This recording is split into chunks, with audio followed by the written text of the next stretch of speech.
And good evening, YouTube community, guys and girls. It's your boy, back in the building, Lex Anderson, Situation Corner, Sports Opinion Log. And this video, like all videos, is produced by my hair company at celebrityhaircore.com. Guys, if you're watching this video and want a better and new look for your girl, send her our way.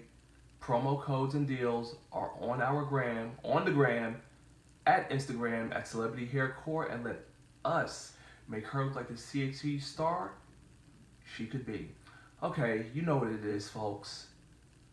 Pinstripes, Yankee fitted, which could mean I am here for one reason only, and that is tomorrow night, 7 p.m., the greatest rivalry in all of Major League Baseball takes place. Severino versus Chris Sale's Yankees Red Sox, which also means is that this cap, no, it's a road game. The Yankees are going to be on the road, so it's time for me to change hats.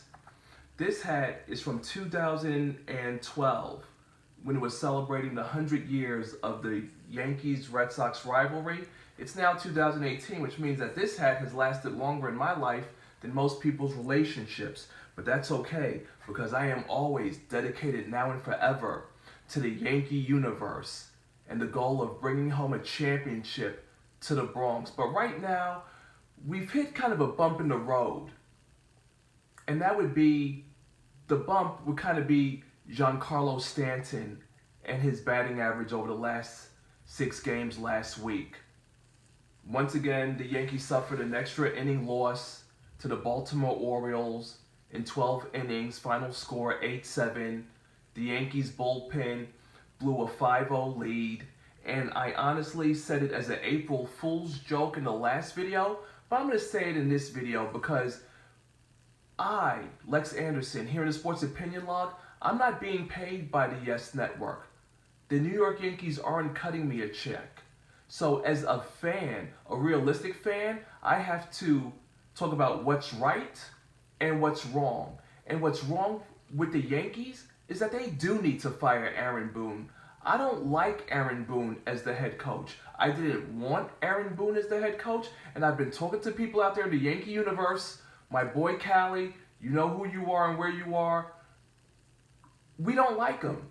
The Yankees should have gone with Carlos Beltran, a proven winner, a disciplined hitter, and a consummate professional.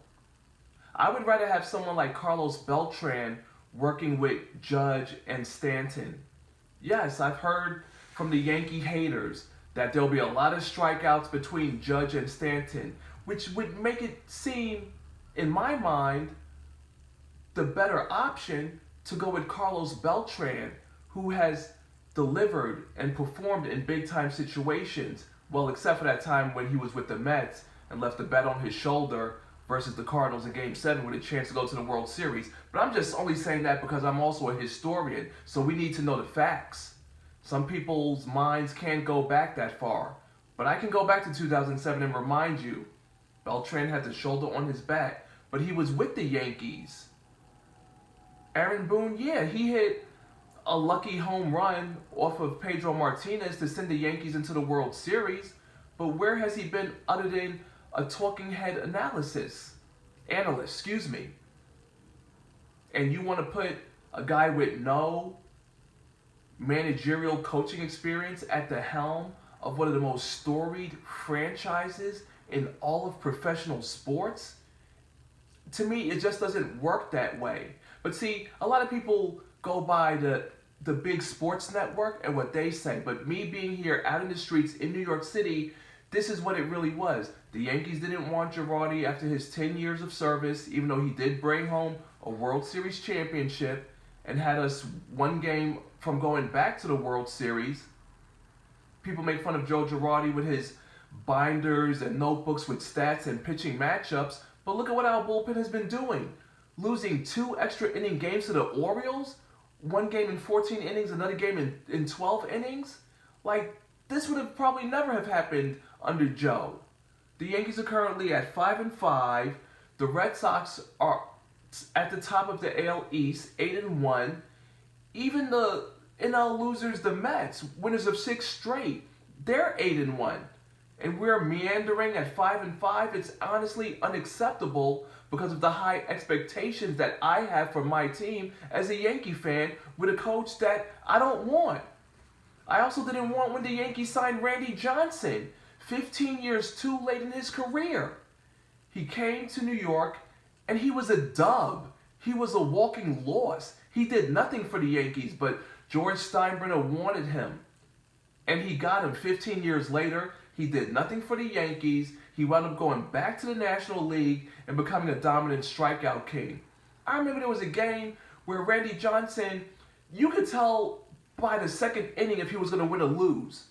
Fastball slider, and his slider was often very flat when he donned the pinstripes. I remember there was a game against Chicago, he gave up 3 straight solo home runs, and I'm like, this guy is old and worthless. So, Giancarlo Stanton, I'm going to give you a pass because you have to get acclimated to the pitching in the AL, which is better than the NL. You have to get used to the cold conditions in New York City because it's freezing up here. Where is spring? It's like 30, 40 degrees. So obviously coming from Miami to the cold, harsh, ghetto weather of the Bronx, like, I'm going to give him a pass right now on this.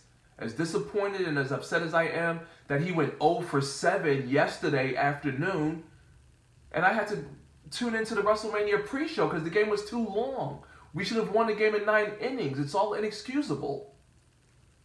But I'm digressing. With a swing of the bat, Giancarlo Stanton could change every day. So we're currently still waiting for him to have his Yankee moment, but it could come tomorrow up in Boston against the hated, reviled, racist, disgusting, obnoxious, despicable, and disgusting Red Sox fans. So let's see. But, I'm just going to leave it for what it is. As a fan, I have a right, and it is my duty to talk about the good and the bad. And right now, the Yankees, in my opinion, are doing kind of bad. Aaron Boone needs to be fired, and bring Beltran. It's ridiculous. There was talk that the Yankees wanted more managerial control of the team from the front office. Once again, management screwing, trying to reinvent the wheel, and just messing everything up in the process. But it's early in the season. Let's hope for the better. And speaking of better, how about Ohtani, right? The pitcher/hitter. How's he doing on the season? Wow, currently 2-0, an error of 2.08.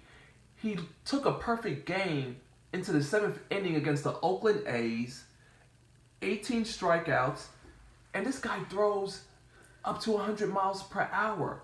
He's honestly amazing. And his hitting with the bat, 3 home runs, 7 RBIs, .389 average so far. Very impressive.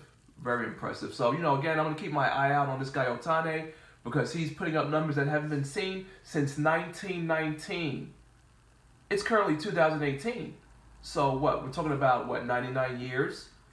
And, it's good to have a hybrid player that is pitching, and he's a good hitter, and he's in the American League, which to me makes it more exciting, even though it's all Yankees all the time over here. But speaking of, time to leave the baseball news to the side for now, because what do we have coming up this week? Oh yeah, that would be the start of the NBA playoffs. And how about OKC, the team that I have bashed for the majority of the season for their horrific start, the way they middled after All-Star break. But look at them trying to close the season out strong. They beat the Rockets at home in Houston, ending their 20-game winning streak.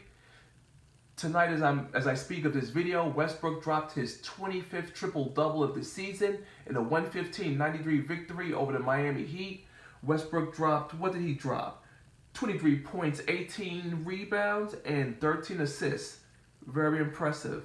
But did you know that in order to average a triple-double for the second straight season, Westbrook has to grab 20 rebounds this coming Wednesday? So if he had 18 tonight, let's hope that it happens, folks, because people may or may not know, but Oscar Robinson was half an assist short of having back-to-back triple-double seasons. So Westbrook, do your thing, grab 17 boards, make NBA history with back-to-back triple-double seasons. And speaking of triple-doubles, Westbrook, Harden, LeBron, it's been a crazy triple-double season. Oh, Ben Simmons, got to add him in the mix. The 76ers are looking like real deal. They continue to keep on winning. But folks, we do know that the NBA playoffs is the second season. So everything that you accomplish in the regular season will mean nothing. Even the Golden State Warriors, who when Durant drops 40-plus points are 0-5, it will mean nothing entering the second season of the NBA playoffs where the lights shine the brightest. But folks, you're going to hear it here first from the prophet. No one wants to deal with OKC in the first round, folks. We know this. So I put up a little chart early to start the video about if the playoffs started today, but the season isn't over, anything can happen, but OKC will be a problem. The Golden State Warriors potentially could be a first round elimination because there's no Curry. Durant drops points, they lose. We'll see where it goes. The Rockets you're asking me about, Harden, he chokes in big games. CP0 still hasn't been to the conference finals. Again, what Houston is doing for the regular season is great. It's historic. But guess what? When you hit Saturday afternoon, the clock will strike zero. And not zero in terms of game time, but it'll be zero in terms of everybody has a fresh, clean new slate to create and make NBA history. And when the All-Stars become superstars. So, oh boy, I so can't wait. And speaking of wait, you don't have to wait until the next video to stay in the know here in the Sports Opinion Log. You can do the right thing by committing and subscribing by pressing the button right there on your right, thumbs up on your way back, and staying in the know by stopping by my sports group on Facebook at the Sports Opinion Log. You can find me on Twitter at Mr. Fifth Avenue. Use hashtag TST. I'm always there in the building, retweeting, talking the noise, hanging out amongst the masses, being amongst the people that I know and love. And that is the diehard, devout sports fans. And speaking of sports fans, happy birthday to my boy at M6Drop on the gram. Check him out.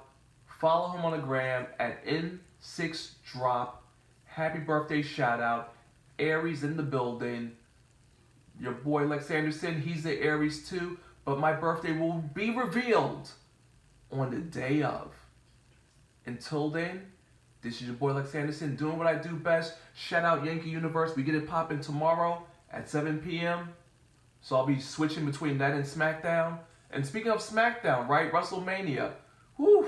We'll just have to save that for another video though. Until then, this is your boy Lex Anderson. I'm signing out.